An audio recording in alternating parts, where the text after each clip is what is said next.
હું રાજેશ કોટેચા, સચિવ આયુષ મંત્રાલય, ભારત સરકાર. આજે સુરતમાં યોગ મહોત્સવ, આપણે આંતરરાષ્ટ્રીય યોગ દિવસ 21 જૂને થવાનો છે, એના 50 ડેઝ કાઉન્ટડાઉન, એના 50 દિવસ બાકી છે. એટલે એક મોટો કાર્યક્રમ યોગનો અહીંયા સુરતના પોલીસ પરેડ ગ્રાઉન્ડમાં આજે થયો, અને એમાં સુરતના ખૂણે ખૂણેથી લોકો પધાર્યા. આખું મેદાન ભરેલું હતું, અને સવારે 6 વાગ્યાથી બધાએ મળીને યોગાભ્યાસ કર્યો. મૂળ આપણે 100 દિવસ જ્યારે યોગ દિવસના બાકી હોય ત્યારે પ્રત્યેક દિવસે એક કાર્યક્રમ કરીએ છીએ, એટલે આખા દેશમાં એના વિશે એક જાગૃતિ આવે ને, અને આંતરરાષ્ટ્રીય યોગ દિવસને આપણે બહુ મોટા પાયે આપણે મનાવી શકીએ. એના એ કડીના ભાગરૂપે 100 દિવસનો કાર્યક્રમ દિલ્હીમાં થયો, 75 દિવસનો કાર્યક્રમ પૂનામાં થયો, અને આજે 50 દિવસ કાઉન્ટડાઉનનો કાર્યક્રમ સુરતમાં થયો.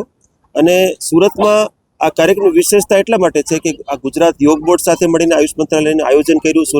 સ્થાનીય સુરત મહાનગરપાલિકાએ ખૂબ સહયોગ કર્યો. સુરતના સીપી આવ્યા, સુરતના મ્યુનિસિપલ કમિશનર પણ આવ્યા. સુરતના બધાનું પાર્ટિસિપેશન રહ્યું. આપણે બધા જાણીએ છીએ કે આ 10મું વર્ષ છે યોગ દિવસનું, અને યોગ દિવસ જ્યારે આપણે યુનાઇટેડ નેશન્સ તરફથી આંતરરાષ્ટ્રીય યોગ દિવસની માન્યતા ભારતના પ્રયાસથી મળી પછી આખા વિશ્વમાં યોગ વિશે જાગૃતિ આવી છે. એટલે યોગ છે એ માત્ર શરીરને સ્વસ્થ કરે એવું નથી, શરીર, મન અને આત્મા બધાને સ્વસ્થ કરે.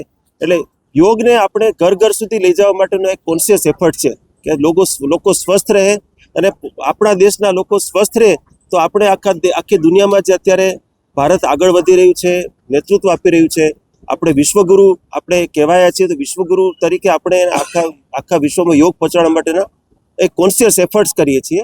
એના ભાગરૂપે આપણે આ કાર્યક્રમો કરીએ છીએ. એટલે આ ખાલી એક ગેટ ટુગેધર નથી, પણ એક કોન્શિયસલી લોકોમાં બિહેવિયર ચેન્જ લાવવાનો એક પ્રયત્ન છે કે લોકો પોતાના જીવનમાં યોગને ઉતારે, યોગના અભ્યાસ કરે, પોતાના પરિવારને મોટિવેટ કરે, આસપાસના લોકોને યોગાભ્યાસ કરાવે.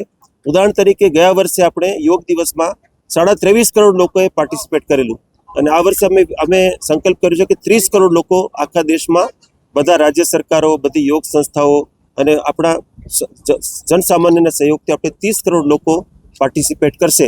મૂળ હેતુ શું છે કે લોકો પોતાના જીવનમાં યોગ કરતા થાય. તો જેમ માનનીય પ્રધાનમંત્રીએ એક વખત કહેલું કે યોગ છે એ ઝીરો પ્રીમિયમનો ઇન્સ્યોરન્સ છે. એટલે એમાં 1 પૈસાનું આપણે ઇન્સ્યોરન્સ આપવું નથી પડતું, પ્રીમિયમ નથી આપવું પડતું, એ હેલ્થ ઇન્સ્યોરન્સ છે. એટલે એ જે બિહેવિયર ચેન્જ કોમ્યુનિકેશન છે એના માટેના બધા પ્રયત્નો કરીએ છીએ આપણે. અને આંતરરાષ્ટ્રીય યોગ દિવસને એ રીતે આપણે આગળ વધારી અને બધા લોકો યોગ કરતા થાય એના માટેના આ કાર્યક્રમો આખા દેશમાં થતા હોય છે.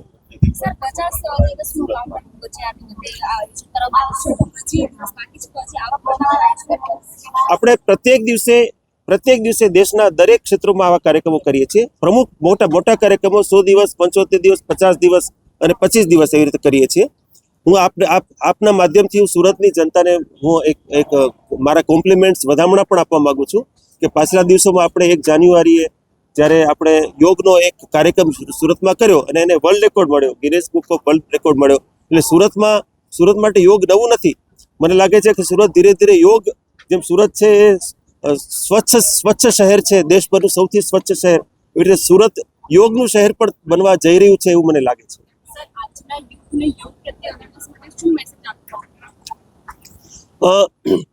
મારી તરફથી હું આપ સૌને આપના માધ્યમથી હું કહેવા માંગીશ કે પોતાના જીવનમાં યોગ ઉતારો, યોગનો અભ્યાસ કરો, અને યોગને આપની આસપાસના બધા લોકોને યોગ કરવા માટે મોટિવેટ કરો. કેમ કે યોગ છે એ સ્વસ્થ રહેવા માટેનું સૌથી મોટું સાધન છે, અને યોગ કરવાથી આપણે ચિકિત્સક પાસે જવાની આવશ્યકતા ન પડે, આપણે પોતે જ સ્વસ્થ રહીએ.